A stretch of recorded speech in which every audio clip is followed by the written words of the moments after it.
Right, thumbnail. What are you doing? No, the lighting's bad this way. No. Come on, be serious. That was him trying to get the herb garden into the thumbnail.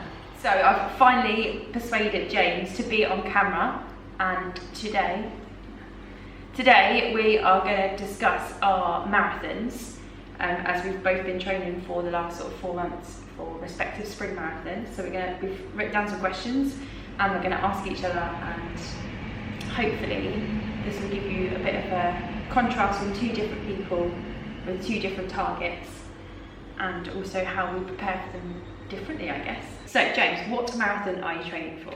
Actually, hold on, before that, give everyone a bit of a background on your running history, because James and I, well, this time last year, we've been going, so if anyone doesn't know, James is obviously my boyfriend. We've been going out for almost a year now. Well, he's put up with me for a year now. So tell everyone a bit of background about your running history and how you got into running.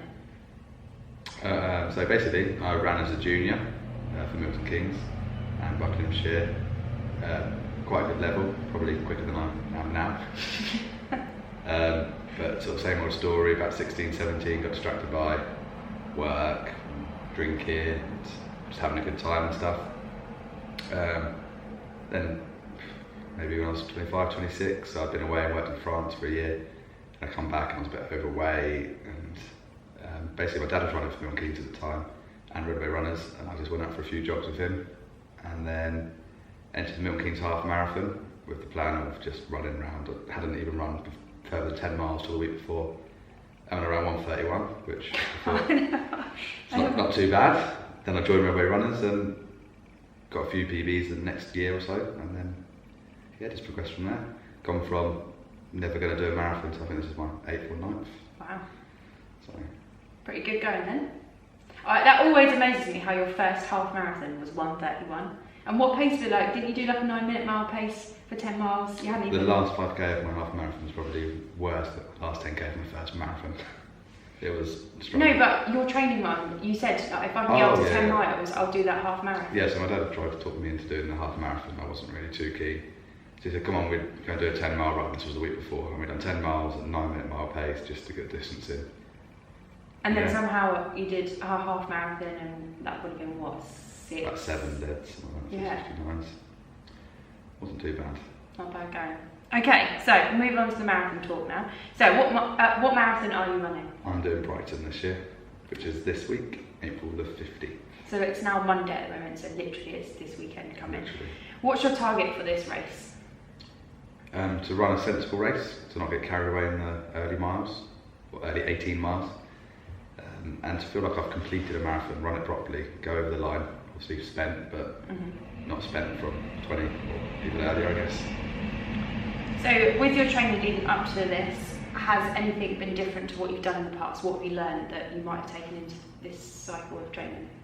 I wouldn't say anything's been specifically different. I've been quite good at being structured before, mixing up the training between slower runs, intervals, longer runs. My main flaw this round, which not to my own undoing, is just that I've not really managed to get too many long runs in. I've been ill, I've had runs or races cancelled because of snow. The MK20 fell on Mother's Day, so obviously I had to work. That's a bit of a confidence downer, but until those sort of things happened, I felt very sharp and very confident going to training, so I need to remember that. I must admit though, out of all of the training that I've seen you've gone through in the last year, this is the most focused you've been. I think you've been really Yeah, I've not trained for 4 months. How more focused can you be? Yeah, okay, so that's what's been different this training cycle. Oh yeah, you've not drank alcohol. Okay, so your race day strategy, what is it, and maybe what have you done before? Any tips for anyone? Tips, okay. Well no, what's your race day strategy first? My race day strategy, not to get carried away. I've gone into too many marathons in good shape, feeling I'm in good shape, feeling I'm worthy of a certain time, and going out and chasing that and then suffering in the latter miles. So this time I want to go sensible, hit my target time at halfway, and then sort of reassess at sort of 16, 17, 18 miles, which really I want to be able to push on from there and finish strong. Okay, so that we were talking about that earlier. Basically, if you've got a race day strategy, stick to it. Yeah, massively. I remember in my first marathon, wasn't too sure really what sort of time I was going for, but I must have had an idea of pace in my head. I can't remember what that was now, but I remember looking down at my watch and thinking, "Oh, you're going too fast," and I can hear it now, crystal clear, that my head went, "Oh, it feels all right. Go with it." Big mistake. big mistake. Okay, so we've spoken about race day. What's your nutrition strategy? What would you normally have the night before? So I don't really have a set before race dinner because I don't really like to change my diet up too much. I think certain people get focused on, I must carb load or I must do this. But if you've got a balanced diet anyway, and that's what's been fueling you through your training, a few other races, that should be adequate. Maybe just eat your dinner a little bit earlier than you would usual, so that you've got time to digest. But okay, and breakfast, what do you normally have? Weetabix, plain and simple. Cup Two, of tea, that's Weetabix. two plain Weetabix, milk, and that's it, isn't That's it? it, yeah. Okay, and then what about during the run? What do you take on board? I'll also have some malt loaf. Oh, I'm not loaf. Possibly about 5 minutes before the start, just wedged in my little pocket. During the run, I take some gels with me. Plan to be every 5 miles, but I have a couple of spare because I think once you get past 15, if you feel like you want a gel, you want a boost, or whether that's mental or just take one. Mm-hmm. So it could be like 5, 10, 15, 18, 19, 20. Slight separation, but. Have you ever experienced gel overload though? Like, have you ever been? Because some people say that if you take too many in one race, it can make you feel like a bit sickly or ill. Or...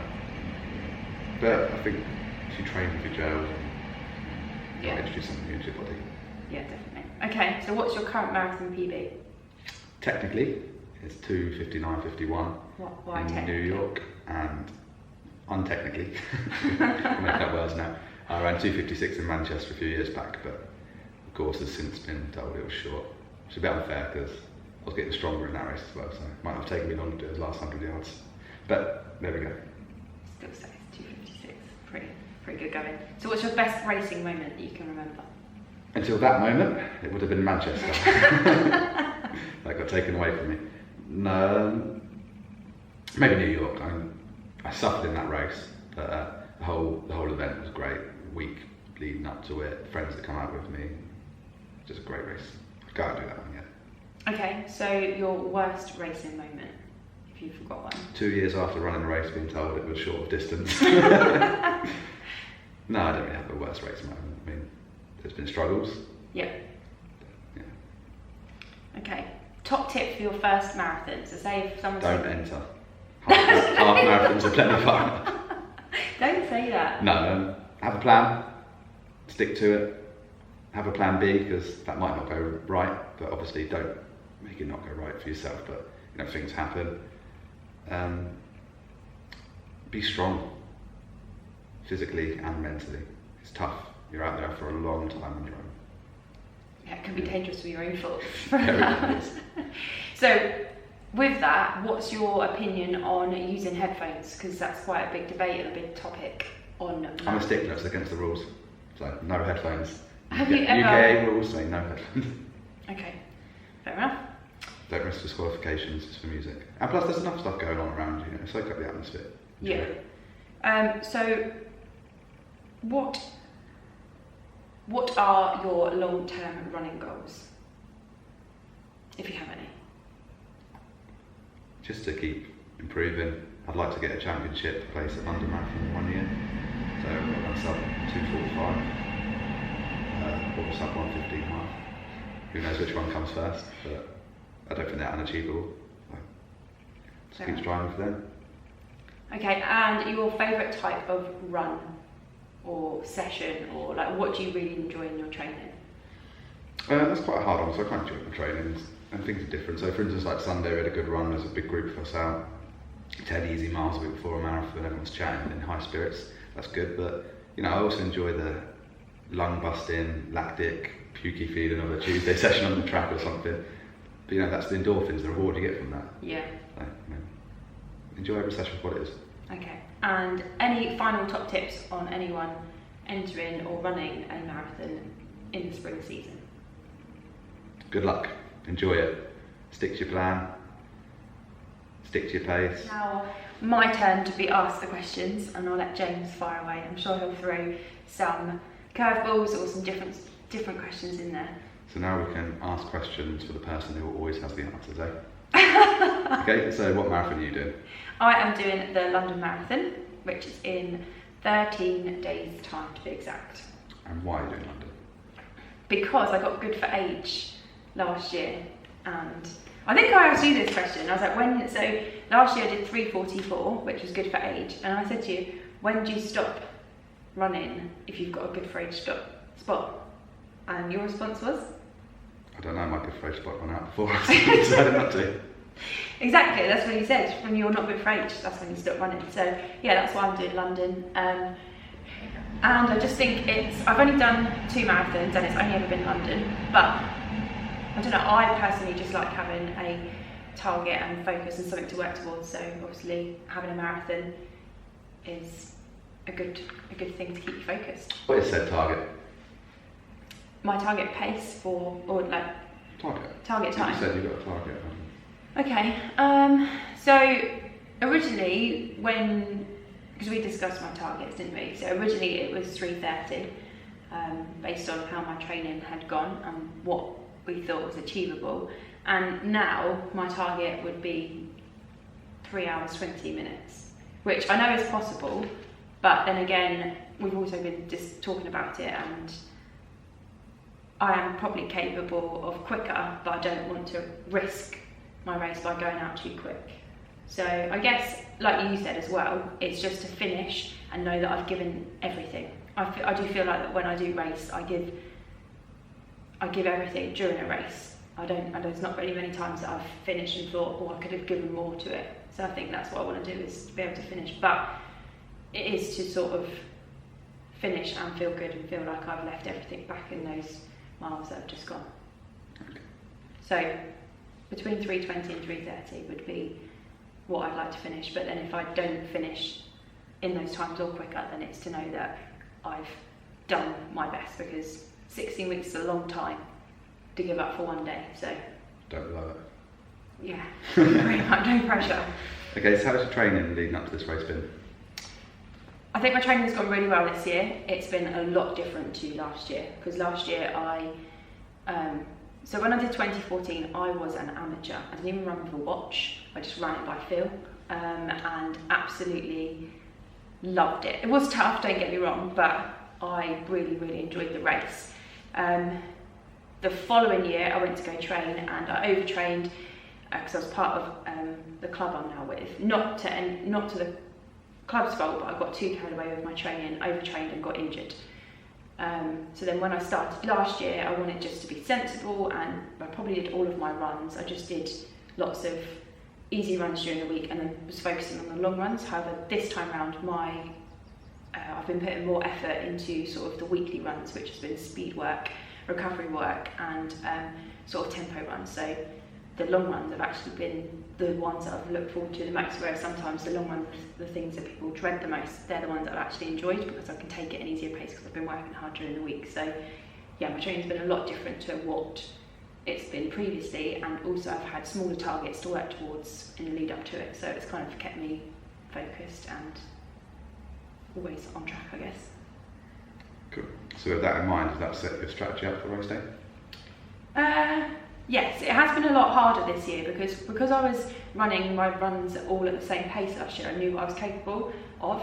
However, this time round, I do all my speed work a lot faster than what a marathon pace is, and my easy runs are also a lot slower. So that's been the hardest thing to get my head around, is that to know that I'm capable of this marathon race pace, although I've not been working at it as much. But I guess the Bedford 20 race I did was a good indicator a few weeks ago that I'm capable of marathon pace, because I was able to average out at that by taking it easy and then finishing strong.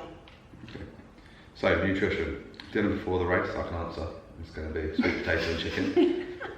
So what about breakfast in the morning, and then what about your nutrition during the race? So yes, chicken and sweet potato, and I do stay at my nan's the night prior to the marathon, because she lives in London. So a cup of tea and biscuits too? Maybe not biscuits. But Nan always calls me midweek and asks me like what I want for the menu, and we all have the Like she makes sure that dinner's like based around what I want. I hold back on the veg because of fibre. And then whilst they're all tucking into some nice big dessert, I normally have like a bit of fruit and some yogurt or something like that. But yeah, the morning of, I have a big bowl of porridge, which is normally topped with some fruit and like peanut butter, and then James rolled his eyes there. He hates peanut butter. And then like James has like a bit of malt loaf just before. I normally have banana. Where did you pick up that fabric? No, I have banana. You have malt loaf. I have picked up malt loaf from you in other races, but I tend to have a banana about half an hour before. And then strategy during the race is gels. I was going to try and use real food at some point, but I just didn't get around to trying different things. I just stuck with the gels this year during my training, and you should always take on gels before you feel like you need them, rather than like when you feel like you need them. Yeah, so when you need them, it's too late. It's too late to take it on. So obviously, you know, when you are taking a gel on, let's say mile 5 or mile 6, it might seem too early, but you're better off doing that. So yeah, I've been in my training 5, 10, 15 and 20, and I also have some secret jelly babies stashed in my pockets in case I do need them. Not now, but just in case I do need them for a little boost. I have in the past run half marathons, and if I've like got a few left, like had one at every mile as like a boost. So like say if I'm really struggling, as an incentive to get to the next mile, I can give myself a jelly baby. So there we go, people. Jelly babies each mile, that'll get you through. Okay, so what is your current, I use the word current, word strongly there, marathon PB? Current marathon PB is 3:44.29, which hopefully will be beaten in a few weeks. What is your best racing moment? Probably one of the London Marathons, because you train so hard for a marathon. I feel like with a half marathon, once you get into half marathon shape, it's quite easy to maintain that. Not PB shape, but you can easily run a half marathon throughout the year if you keep your training up. But yeah, definitely probably my first one, just because my first London, it's just a very special moment. Worst racing moment? Turn that on its head. Worst. Tempo runs don't count. I hate tempo runs. I've not had too many. Oh, do you know what, actually? One of my worst racing moments was probably when I had to pull out of the London Marathon in 2015. I did the MK Festival race, which was a 20-mile race, which was about 6 weeks before London in 2015, and I didn't realise, but I'd knackered my leg. I had a stress fracture, and my leg was feeling a bit iffy all week, but I sort of rested it up to be able to, I could do that race. And my leg was hurting the whole way around, but I ran with a few friends, and the pace was really good, and I finished, but afterwards I couldn't walk, so that's probably one of my worst racing moments. I completed the race, but I completed it broken, and then had to subsequently pull out the London Marathon, so yeah, it's probably one of my worst. What's quite interesting there is that you didn't mention coming down the home straight of the winter half. That was... When you were telling everyone that you couldn't do it, your legs wouldn't move anymore, you were reminiscent of Bandy on ice, and then fell over the finish line. That's probably because by now you've blocked that out of your head because of the half marathon PB that takes over. Yeah, straight away that did come into my head, but that wasn't a worst race moment because that was only what, like you say, how many yards? Not far. But it was like the end of the world at the time, wasn't it? Yeah, it was. It really was. Dan can be testament to that. Yeah, Dan can really. But yeah, no, that was awful. But that was my worst part of that race. But it wasn't. Yeah. I only bring that up because one of Katie's fears is hating London this year because she's going to work so hard. But just thought I'd highlight that working hard and you reap the benefits at the end. Yeah, but that was like, I struggled from like mile 6.5, like halfway. Can you remember that day now? Can you feel it? Yeah, because I'm running. You I can. I remember like running past Spencer, being like, and he's like, "Go on, girl, you've got this," and I was like, "Haha, no, I have not." Cool. Right. Swiftly on. Top tip for first marathons. Top tip is, like you said, enjoy it because it is your first one. And don't get too carried away because in the taper, so the next few weeks, you're probably going to be not doing too much and you're going to feel good on race day. Your legs are going to feel fresh. They're going to, yeah, they're going to feel fresh. You're going to want to go for it, but don't stick to your plan.